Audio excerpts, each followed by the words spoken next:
Testing. 1 million, 2 million, 3 million. That's working. Okay. I'd like to talk to you about your financial future, and I hope those figures become applicable to all of you as we go along. And I'd like to start by posing a problem for you. And incidentally, I'm just going to talk for a couple minutes, and we'll do Q&A, because what we want to do is talk about what's on your mind. But I'd like you to think about this for just a second. If, as we walked out of here today, I said I would like to buy 10% of your financial future, I was going to write you a check today, and from this day forth, you were going to give me 10% of everything you earned. How much would you want to charge me for that? I'm going to buy 1/10 of you. And I may take the low bid, incidentally, so be careful what you write down.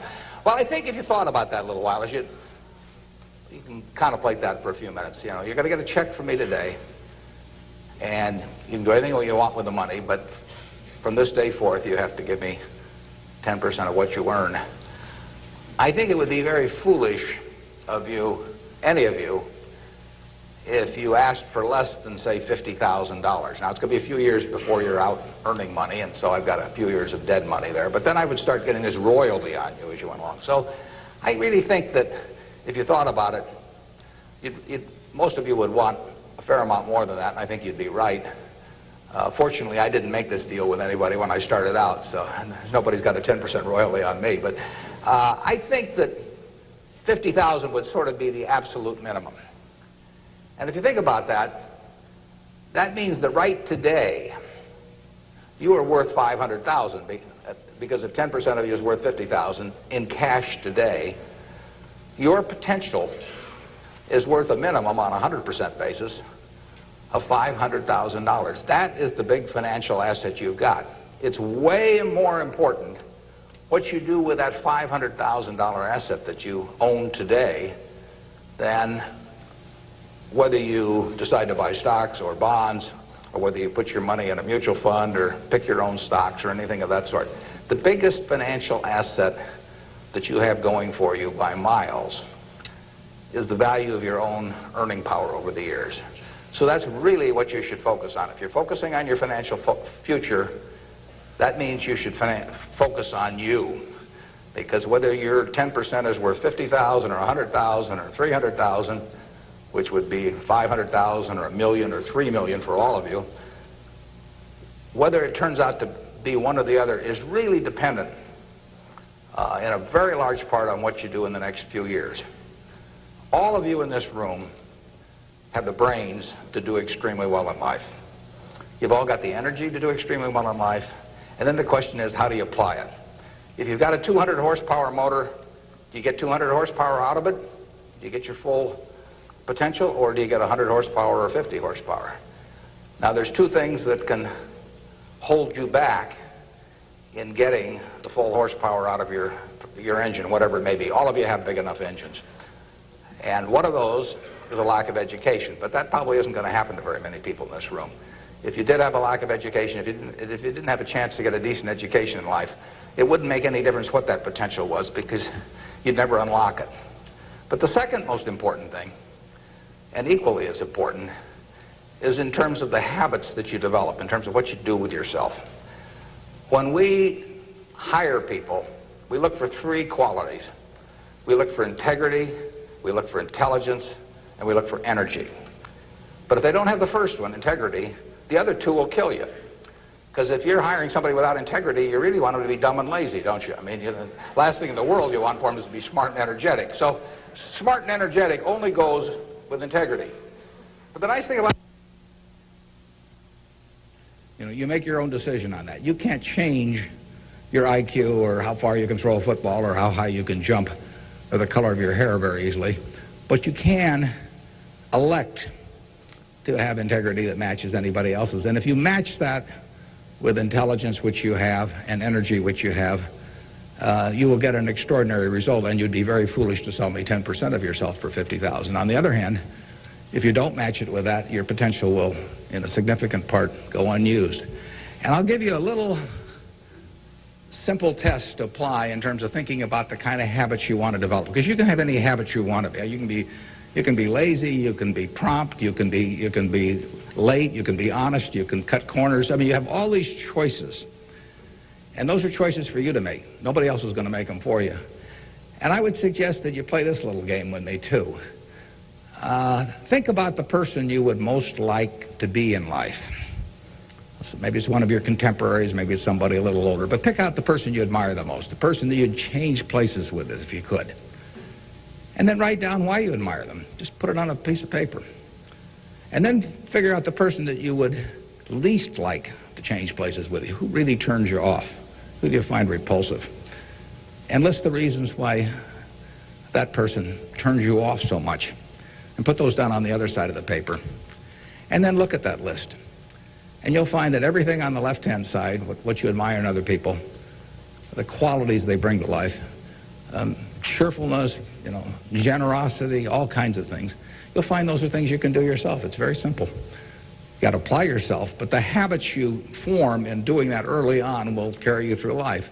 And on the other hand, you'll find that the things that make people repulsive, selfishness, obnoxiousness, all these things, egotism, are things that no one has to have. If you find those in yourself, you can get rid of them as long as you get rid of them early. So all I suggest is that you write down a list of what you admire, what you find contemptible, and decide that the ones on the admired side are ones you're going to acquire for yourself. And if you do that when you're young, it'll carry you through the rest of your life. This doesn't work if you do it when you're 50 or 60. By then the habits are too well formed. But if you do it early, behavior becomes a habit. So if you do that, 2 or 3 years from now, if you go through the same exercise, you'll find out that the person you admire the most is yourself. That can be a little dangerous under some circumstances, but it's not a bad thing. I mean, you want to be somebody you like, and you don't want to be somebody that you dislike. And form those habits early.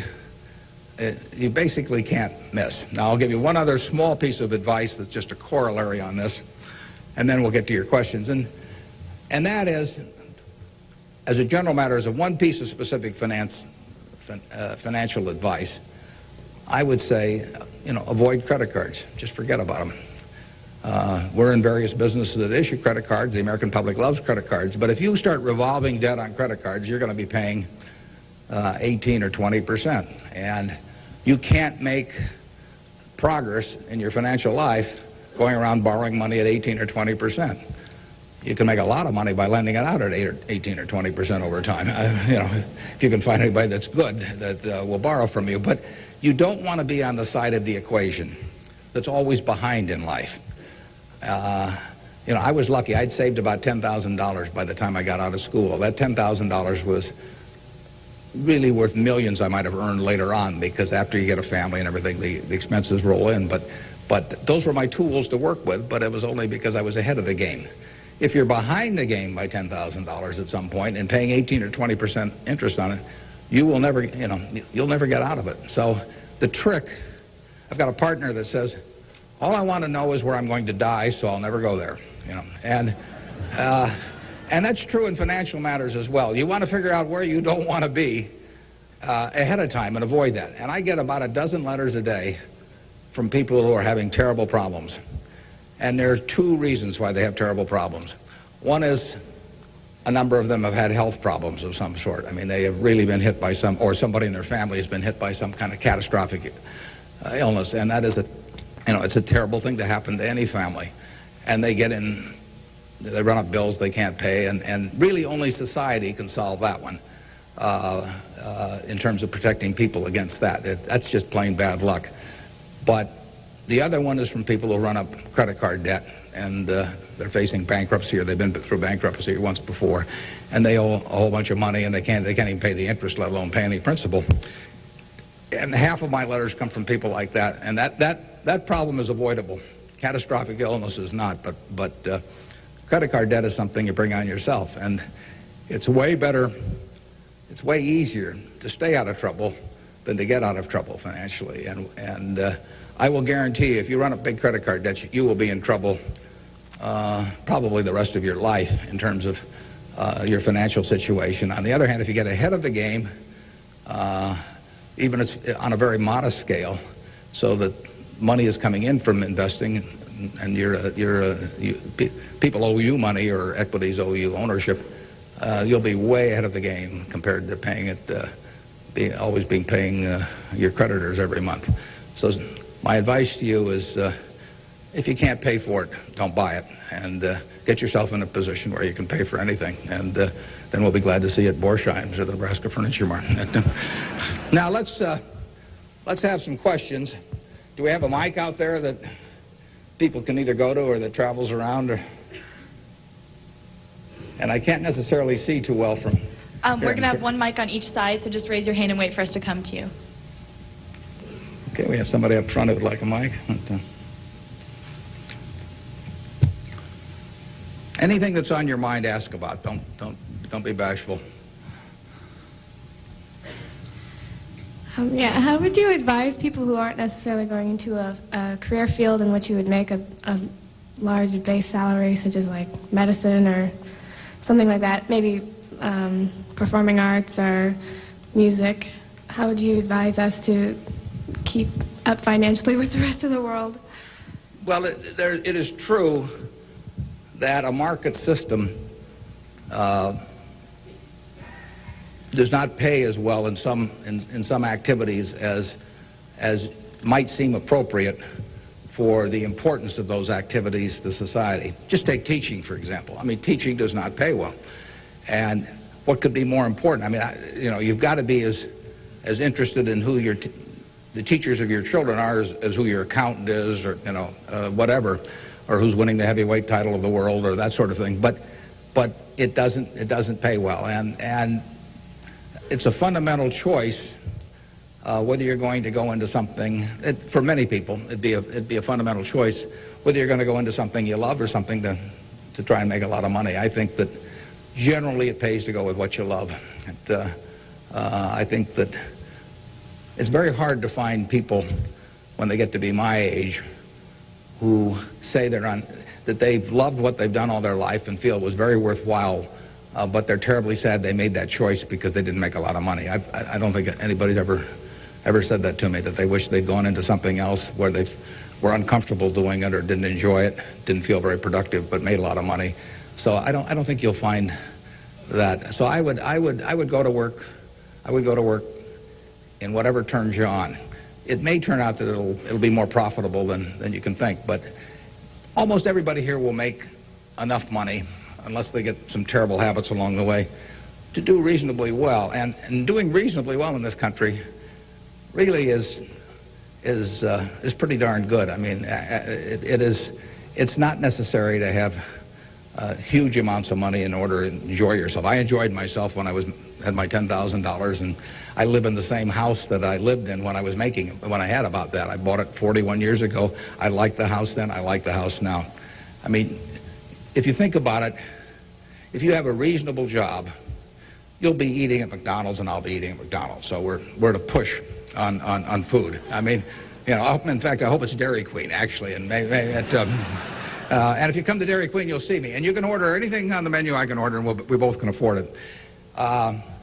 You'll wear the same clothes I wear. I'll pay more for my suits, but as soon as I put them on, they look cheap on me. So we'll look about the same. And, we'll both live in the same kind of houses. I live in that house from 41 years ago, and it's warm in winter, and it's cool in summer, and it's comfortable. And you'll live in a house that's similar. And what difference does it make if you have 50 more rooms or guest houses or all that?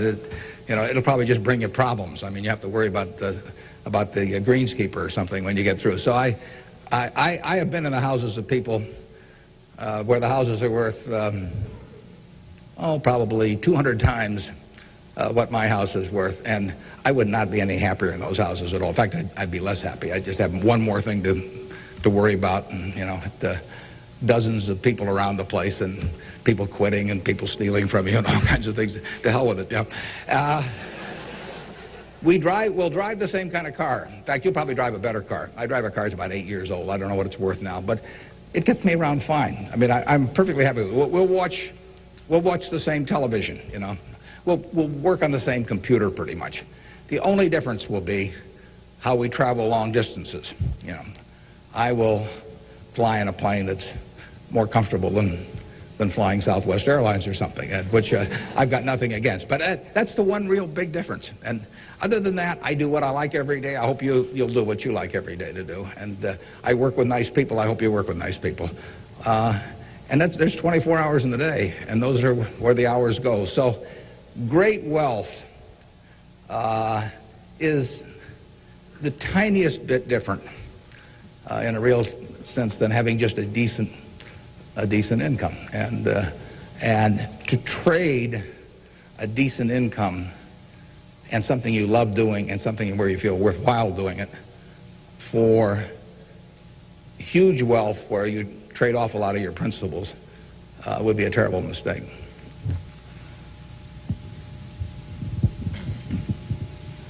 Would you acknowledge your success more on yourself or from the help and teachings of others? Well, I was very lucky in life. If you tell me who your heroes are, I will make a pretty good prediction about what you're going to do. And I had the right heroes. I was very lucky in life, and my heroes never let me down. And started with my dad, and then I had others in business, and so I have had great teachers. Some formal teachers, some that were just informal teachers by instinct or example. And if I hadn't had those, you know, my life, I'm sure, would have been very different. If I'd been born anyplace else. When I was born in 1930, and at the time, 1 out of 50 births in the world were in the United States. So I came in against 50 to 1 odds against being born in the United States. I would have been a disaster, you know, if I'd been born in Afghanistan or Peru or someplace. I mean, I was extraordinary. I won the lottery the day I was born, you know, by being born in this country. So have you. I mean, the odds were probably 40 to 1 against you being born in this country, and they were 5 times more likely to have been born in China, or 6 times, and 4 or 5 times more likely to have been born in India or some other place where it would not have been as easy to exploit the full potential of your talent. So we've all won the lottery in that respect, and that's just plain luck. I mean, and I was lucky to be born at this time. I mean, capital allocation is something that pays off extremely well in this society now, but it doesn't pay off in other societies, and it didn't pay off, you know, many years ago. My friend Bill Gates says that if I had been born a few thousand years ago, I'd have been some animal's lunch. You know, I can't run very fast, and I can't climb trees, and you know, I just happen. Those are talents. Nobody asked me to climb trees now, but there was a time when it might have been important. And incidentally, Bill would have been some animal's breakfast. I mean, he can't run so fast either. But in any event, you know, we are lucky. I mean, just imagine being born a couple hundred years ago with exactly the same talents and how far they would have taken you then. You know, the average person today lives so much better than the richest person lived 100 or 150 years ago. So I'm lucky in that respect. I was lucky to be born of terrific parents. I was lucky to be raised in Omaha in a great public school system. I got a start here in the first 8 grades that gave me a foundation that later, when I went off the track a few times, carried me through, because I had a terrific grade school education right here in Omaha at Rose Hill. And one of the reasons I had it, incidentally, is kind of unfortunate, but I had that great education in part because women were being enormously discriminated against. And so a woman at that time could be a teacher, she could be a secretary, she could be a nurse, you know, and that was about it. So you had half the talent pool in the United States limited to just a few jobs. So you had an abundance of talent in those activities like nursing or teaching, because that talent with males was spread across every form of work activity there was, but with women it was concentrated in a few areas, and that benefited me. It's kind of sad because it didn't benefit those teachers, but I was very lucky, and I've really been that way all my life. And what I do is important as, you know, what a good teacher does or a good nurse does or something of the sort. You know, I think that's quite questionable. It pays off enormously well in a market economy like the United States, and but that's an accident. It didn't have anything to do with any innate ability of mine.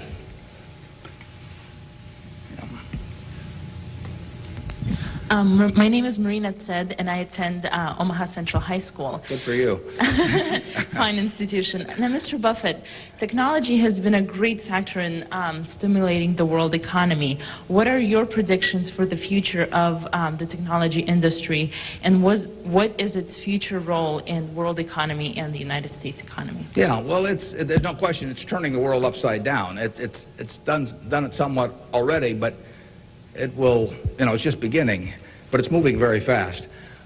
I met Gates on July 15th, 1991. I was out there for a 4th of July celebration with a friend and who subsequently died, Meg Greenfield of the Washington Post, and she took us down to visit the Gates family. And he tried to educate me about high tech. And he'd had better luck with chimpanzees. I mean, I was really a disaster. But he's a good teacher. But one thing he told me was that at the time, he said, you've got this model in your head of the world, and your model has time and distance as very limiting factors. And he said, they aren't limiting factors anymore. He said, the cost of talking to somebody around the world or getting your message in front of somebody or publishing, he said, it's going to be zero, or so close to zero it doesn't make any difference. And, that was revolutionary. But it's happening already in a very, very big way, and it's just 8 years later, and it's exploding. So high tech, information technology, whatever you want to call it, is changing the world, and it's going to change it in a very, very big way. And it'll change. I mean, that's one of the things I think about in businesses we buy. We announced the purchase yesterday of a furniture retailer in Boston, in the Boston area. And, I think to myself, what effect does this new world have in terms of the internet on furniture retailing? I mean, you have to think about questions like that. The changes will be huge. I played bridge yesterday with people all over the country, but I played it with people all over the world. I just sit down on my computer, and I've got some popcorn there, and I'm in khakis and a sweater, and I can have a bridge game in 30 seconds with people all over the world, and no cost to it, basically. That's a lot different than trying to arrange a game with 4 people in Omaha, on a day when one guy wants to play golf and another wants to watch baseball. And I mean, it changes things in a huge way. We are very fortunate. I mean, it's in the degree to which the United States leads the world in this area. I mean, we have a lead. It's hard to think of who's in second place. And 15 or so years ago, this country had an inferiority complex. It'd be hard for you to remember because you weren't old enough to be around then. But in the early 80s, we were wondering whether the Germans and the Japanese were going to own everything, and that they were going to make all the steel, and they were going to make all the cars and everything else, and the television sets, and we were going to flip hamburgers. That was the standard line. And just imagine in a short period like 15 years how that's changed around. In an important way, that's changed because of this information a revolution, where we, like I said, I don't know who you would name as being in second place in the world, but here's the most important industry in the world, and the United States has this incredible position, and we're moving all the time with that position. So I think that argues for it argues for a terrific future for the world over time, and I think it argues even more for a terrific future for this country. What are the best ways for youth to get started now in securing their financial future? For what to secure their financial future? For youth. Youth? Oh, well, it's not very complicated. It goes back to getting full use out of your own talents first. I mean, the difference between whether you're going to be earning X or 2X or 3X a year 20 years from now is going to be a function of how well, not how much talent you have, but how well you use the talents you already have. And so that is your best financial future is your own ability and your a capacity to use those abilities to their potential. And that can't be taken away from you. They can't even tax it. I mean, most things, if you own a piece of real estate, if they double the taxes, they double the taxes, and that changes your ownership in the property, because now, in effect, the taxing authorities own more of it because they've got a greater command on the revenue stream. The same thing about almost any asset you have. But they don't tax what's in your head, and they don't tax your ability to start performing when you get to work in the morning and finish in the evening to your potential. One of the things that amazes me is how people who really do perform well just sort of jump out at you once you're running a business. When I got out of school, I thought, everybody would behave that way, but they don't. Most people sort of go through life in a sleepwalk, and if you don't, you will stand out. So the biggest thing for your financial future is yourself. Now, beyond that, it is always being ahead of the game rather than getting behind the game. It's saving a little, no matter how you do it. I mean, I delivered papers, I worked at Penny's, I sold golf balls, I had a pinball machine around. I did a lot of things that enabled me to accumulate about $10,000 by the time I got out of school. 10,000 doesn't go as far now as it did then, but having anything so that you're ahead of the game and not getting behind the game is enormously important. I mean, just, if you're going to run a 100-yard dash against a bunch of people in life, if you can figure it out so that when the gun goes off, you're 10 or 15 yards ahead instead of 10 or 15 yards behind, it's going to make an enormous difference in how that race comes out. So having some net resources doesn't make much difference whether they're in stocks or bonds, in my view, but and not having debt when that gun goes off when you get out of school is a huge plus over being behind the game. And it may come from delivering a paper out in the morning, it may come from part-time work someplace, but put aside a few dollars for yourself so that when the time comes and you enter the workforce, you're ahead of the game and not behind. And then once you get there, don't get behind by buying a whole lot of things that you figure you're going to pay for someday while you're paying 20% interest in between. Students, if you could please say your name and school when you ask a question. Yeah, it's hard for me to see even where the microphone is, but I can.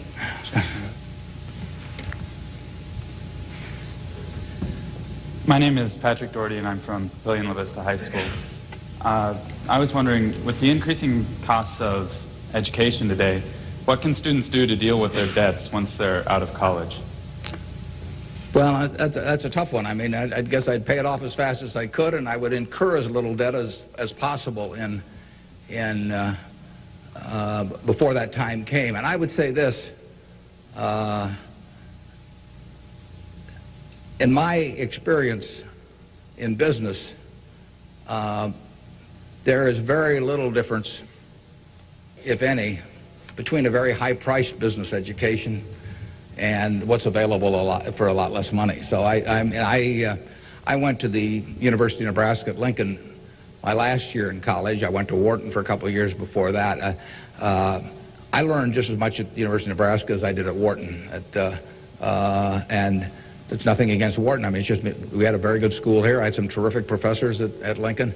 And so I would not assume that if I was paying a few $1,000s for an education here in the state, for example, versus paying huge amounts elsewhere, that it was going to make a lot of difference. A lot of the education, you need to be prodded in the right direction, but an awful lot of it is self-taught.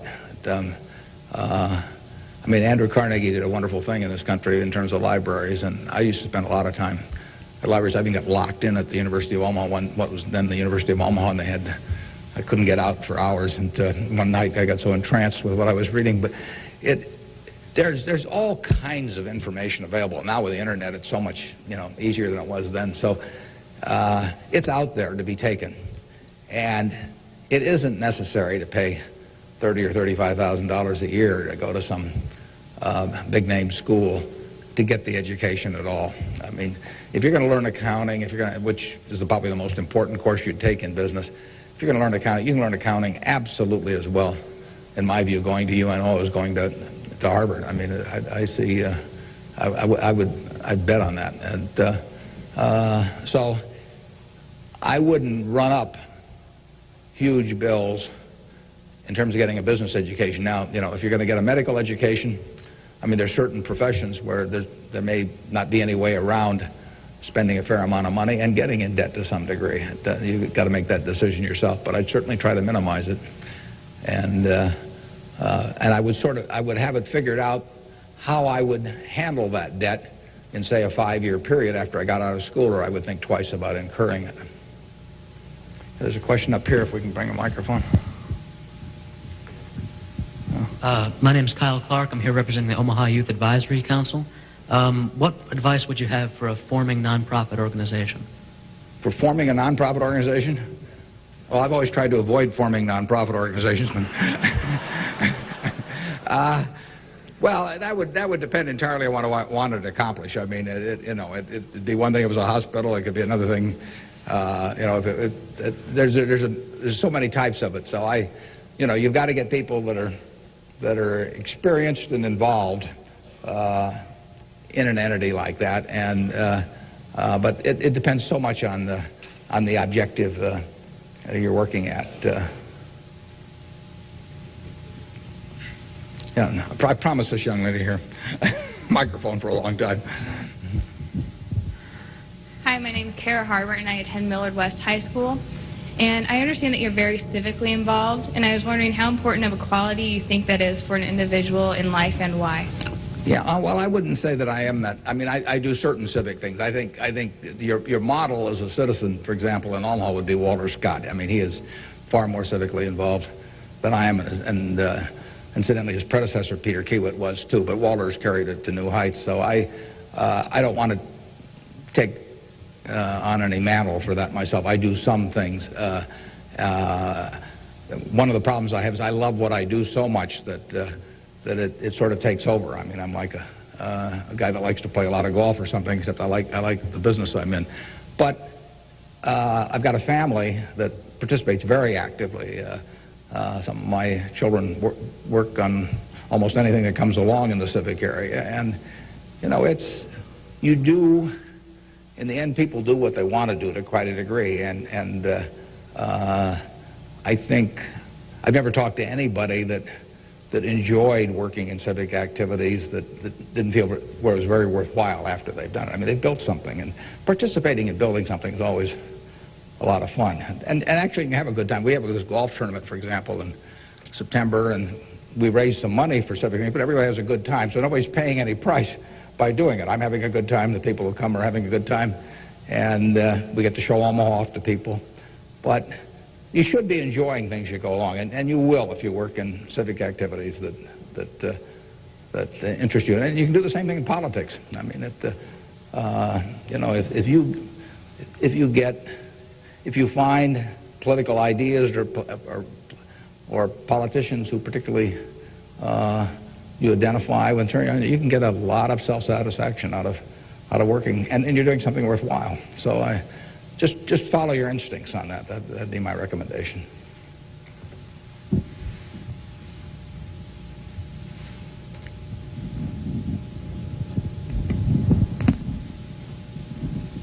Hi, my name is Jeremy Graham from Millard South High School.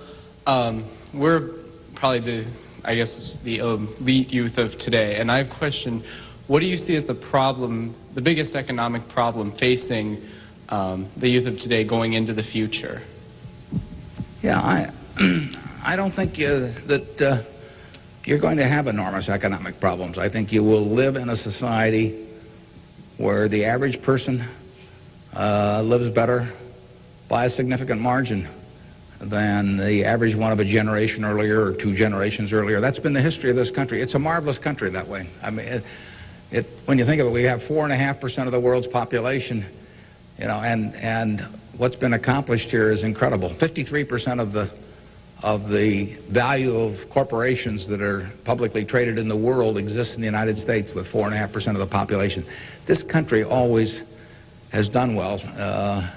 They say in stocks that you should buy stock in a business that's so good that even an idiot can run it, because sooner or later one will. And that's not terrible advice. Well, that seems to have been sort of the history of this country from time to time. I mean, we've had all these problems that have come along. If you look back on the last 100 years and list all the problems this country's run into, you can make a very long list. And a lot of people who focused on those problems at the time have missed the bigger picture. And the bigger picture is that every generation lives better than the one before it. And that's because of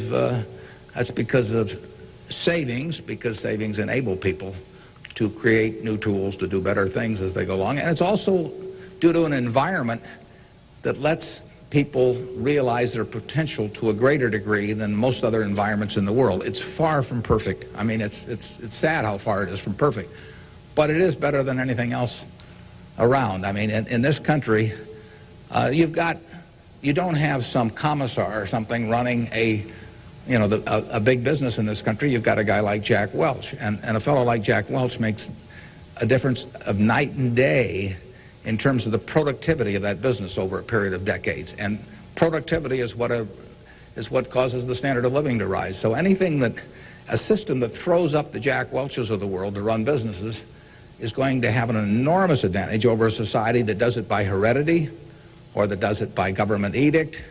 And we're closer to that society that I've described than any other country, and it's led to great things, and it will continue to lead to great things. So I think you've got the best future.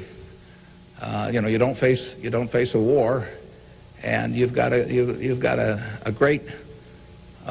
better future in terms of achieving material rewards than any generation in history. So I wish I could trade you places. I might get taken up on that by a few of you, though.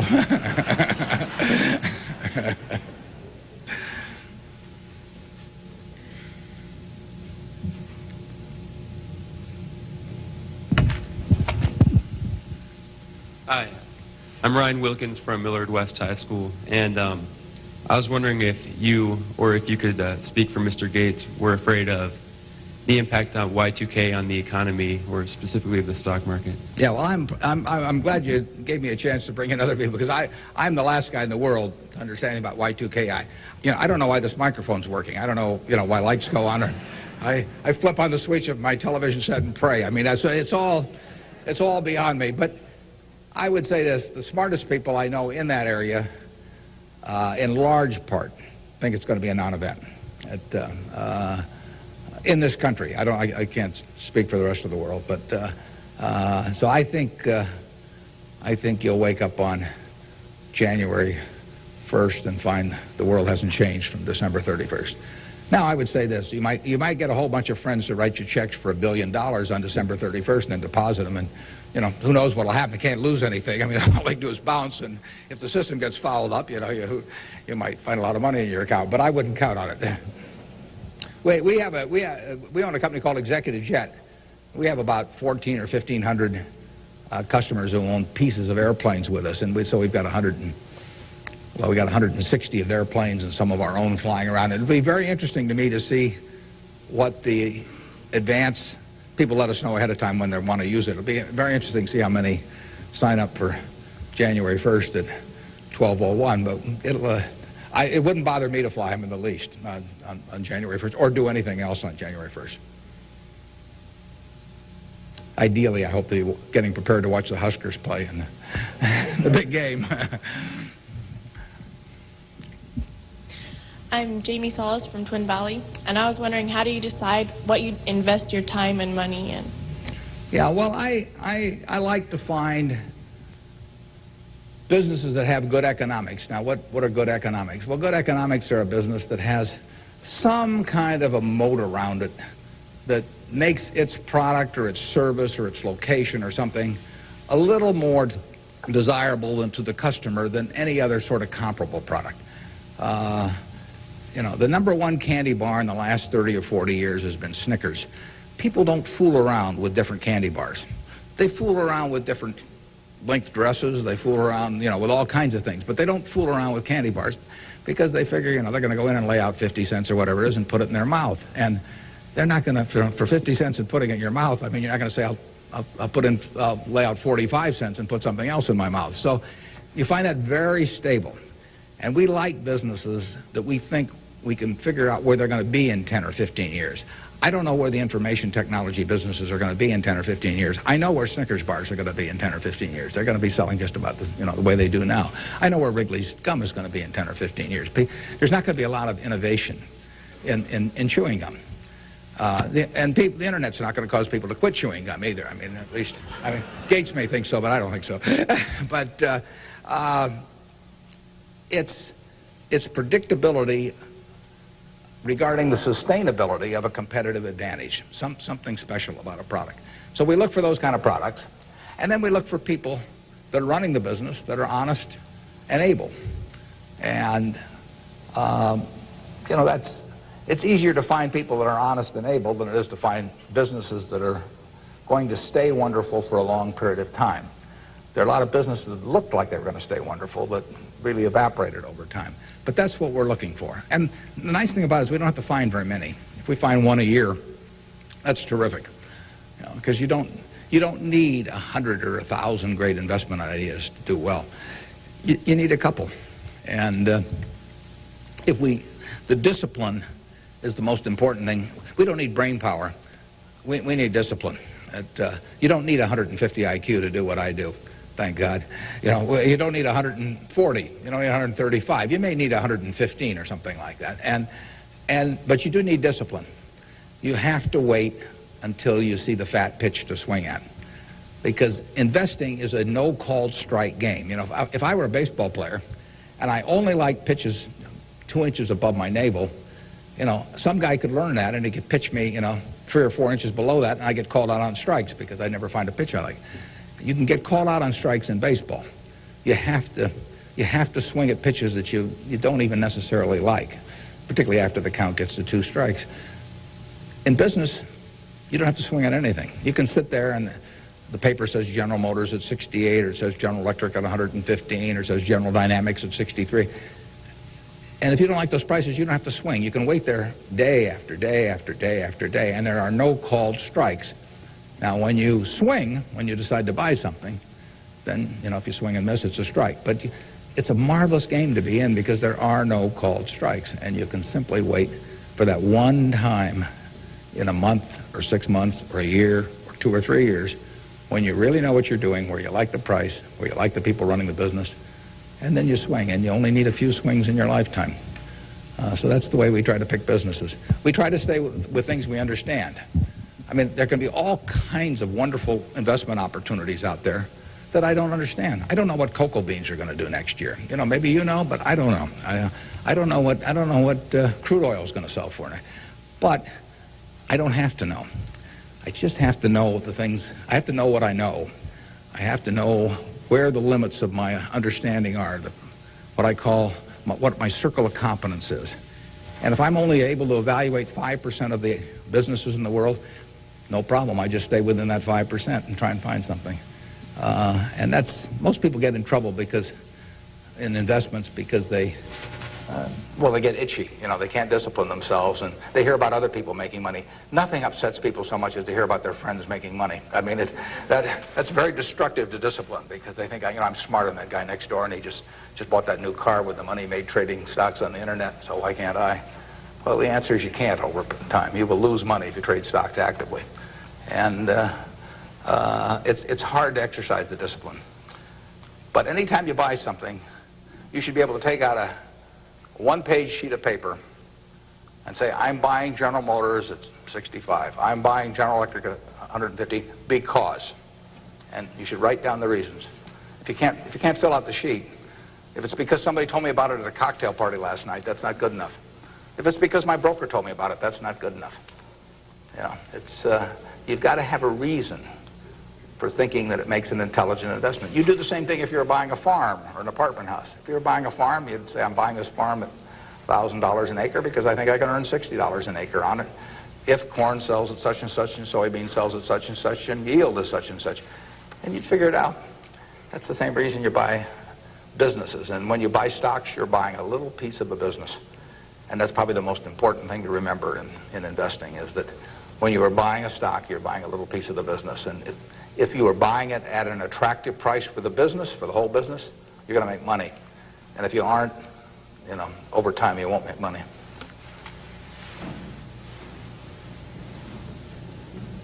Hi, my name is Cliff McAvoy from Elkhorn, Mount Michael. Reverend Jesse Jackson, talked to us earlier. He seemed to believe that the moral standards of today's society will eventually affect us in business. How do you feel this will affect us as youth growing up in the United States? He said the moral standards will affect us how? Like moral decay, in society today will affect us in business by how we feel and how we interact with other people? Well, I think very difficult to quantify moral standards over time. I mean, you know, you can pick out huge weaknesses at any given time in terms of how people or the country is behaving, and huge strengths. So I think it's enormously difficult to quantify. I think, by and large, we have made progress in what I would call institutionalized moral standards in this country. I mean, you know, in terms of slavery, in terms of I mean, the women couldn't vote, you know, a century ago. Half the country were second-class citizens in that respect, and they had much lesser rights in terms of inheritance and all kinds of things. The income tax didn't exist 100 years ago, so the idea of taxing people according to how much they benefited from society and their income didn't exist. So I think in terms of institutionalized moral standards, the country has made really quite significant progress in the last 100 years. I think, you know, there's an enormous distance to go. I think we're going in the right direction, maybe by fits and starts, but I think we're going in the right direction, and I think that you know, it will be a significant plus to everybody in this room if they live in a more moral society 40 years from now than a less moral. But I think the odds are that they will. I think the country moves in that direction. It's very difficult to do it, and all kinds of interests that work against it. But in the end, I think the American people want it. And you saw it in civil rights. I mean, it took television to dramatize what was going on, and people that weren't near it preferred not to think about it. But it got through to the conscience of the American people. And a lot of progress has been made there, and there's a lot left to be made, but it's better than it was. And the pace may seem very slow to those people involved, and I can understand that. The pace, you know, for women's suffrage, I mean, that went for decades and decades and decades. Women couldn't be on a jury. I was reading the trial of Clarence Darrow, which took place in California in about 10 or 11. You know, there were no women on the jury. The woman wasn't allowed to be on a jury. They weren't citizens in that sense. So it's the moral behavior of the country has, in my view, improved, but you know, and it'll continue to improve, and I hope you all in this room do your part to help it improve.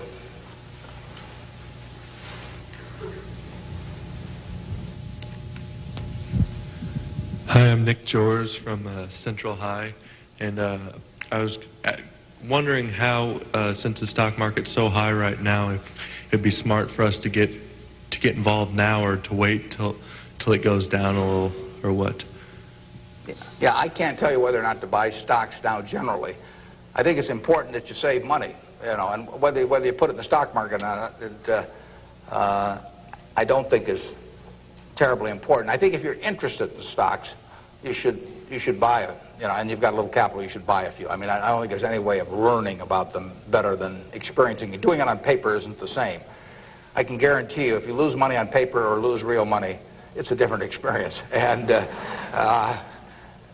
so I think you'll learn more about yourself if you do it that way. I bought my first stock when I was 11. I was at Rose Hill at the time, and I bought 3 shares of City Service Preferred at 38, and it went down to 27, which is something I still remember, even though I was 11 at the time.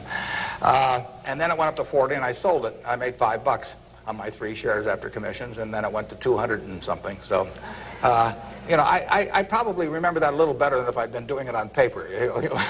And I fooled around doing a lot of things between about age 11 and 19 in the stock market. I did charts, I did all kinds of technical analysis, I read every book I could get on the subject, and I didn't do that well. I didn't do terrible, but I was really just floundering around. But that meant by the age of 19, when I read Ben Graham's book, I was at the University of Nebraska in Lincoln, I went and bought this book called The Intelligent Investor, just come out, and it had an enormous impact on me.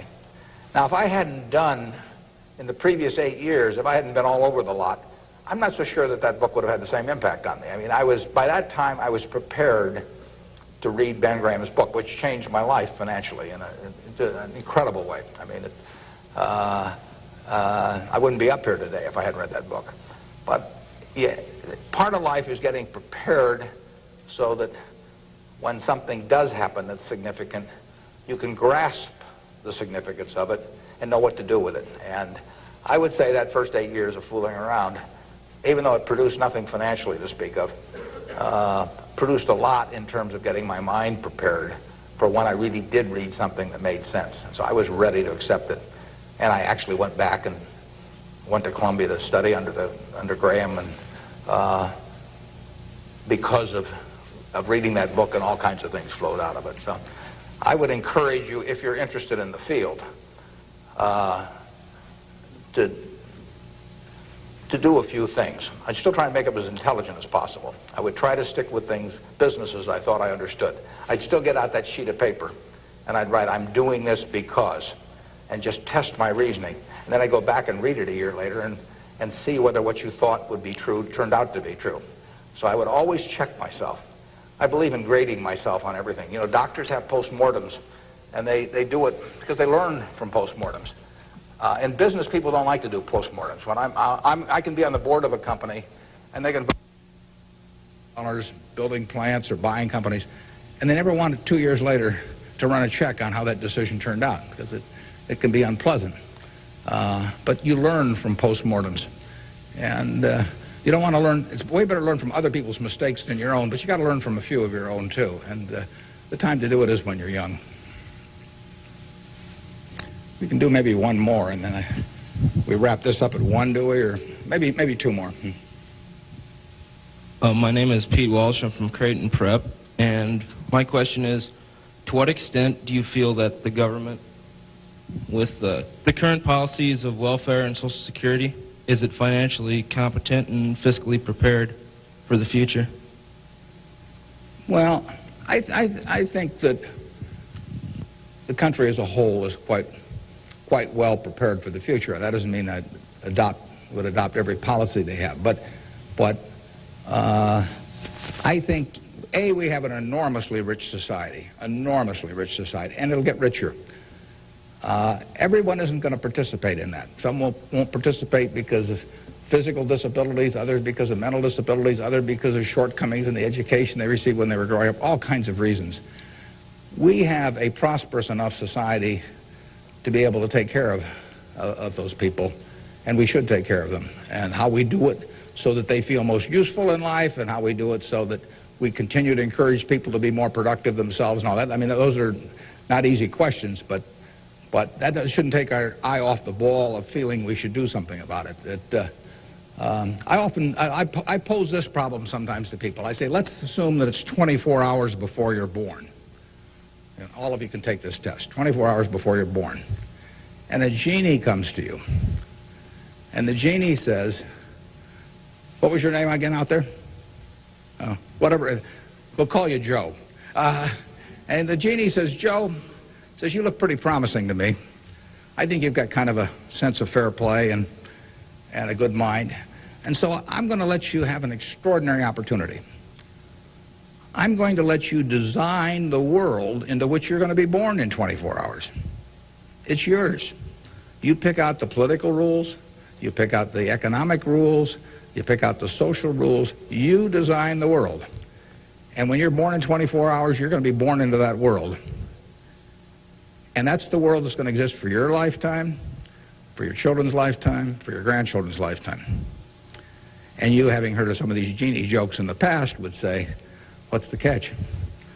The genie says, well, it's a very slight catch. I said, when you're born in 24 hours, you're going to emerge in this world you designed.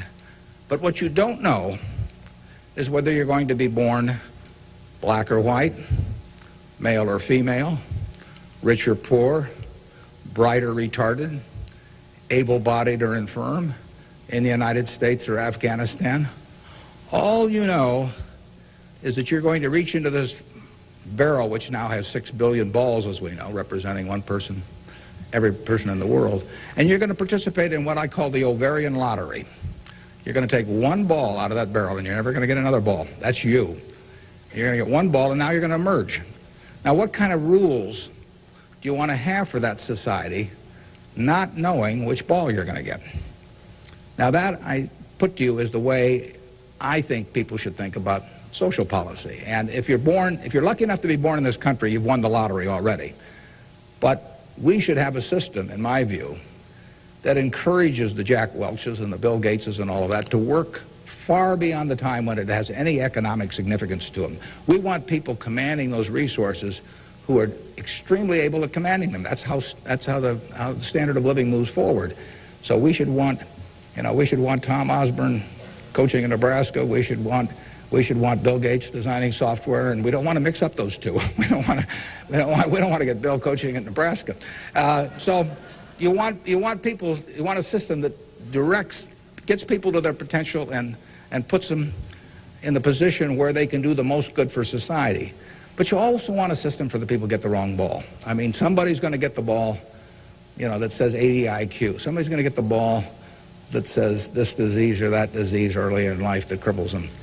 And we've got a rich enough society that we can take care of those people. And I think that, to get back to your question, I think that this society will move more and more in that direction. It has the capability of moving more and more in that direction as our resources and our output increases. And I think that it has the will to do that in a general way, although, like I say, there have always been lots of fits and starts. So there is no shortage in the United States of resources. There's no shortage of output. You have to have a system that encourages people to behave to the limit of their abilities and puts them in the right place. But then you have to make sure that everybody gets taken care of, too. Now, we can do one more, and then we'll break. I'll let the fellow with the microphone, or woman here, make the decision. Hi, my name is Ben Gold. I go to Brown Talbot. And I wanted to know, how do you think the media affects the world economically today? Well, it's a small question. Well, what it obviously does, simply because it's moved so far technologically, is it's brought it together in a big way. I mean, I was over in China a few years ago, and I was right after the time of the women's conference in Beijing, and I was reading the Chinese coverage of that conference, and of course it had nothing to do with what was taking place, but the internet was coming in, and you can access the Washington Post or the New York Times or anything. I get the Washington Post at 9:30 here at night. In effect, I never could get it the next day through physical delivery, but by electronic delivery I can read it. Probably earlier than most of the people in Washington are reading it. So the ability to communicate and the degree to which the world can have awareness of what's going on every place in the world is just, it's been a quantum leap. And, that will have, there are a lot of things that come out of that. And net, they're a plus over time. But the ability of information to be available to everyone worldwide almost instantaneously, it can be huge advances in things like medicine, for example, just to pick one. So it's a net plus. It has a big effect, and the definition of media has now been expanded enormously. I mean, there were 3 television networks in the early 1960s, and that was it. There were 3 highways information traveled electronically, and if the 3 pieces of information were I Love Lucy, and something else and something else, those were the 3 choices of information or entertainment that you had for tens and tens of millions of people sitting there looking at a tube. Now it's unlimited, and that's only, 3 or so decades. So it's just exploded, and it'll continue to explode. And net, I think it's a plus. And I think it's 1 o'clock. I want to thank you all. I wish you well. You're going to do terrific. Thanks.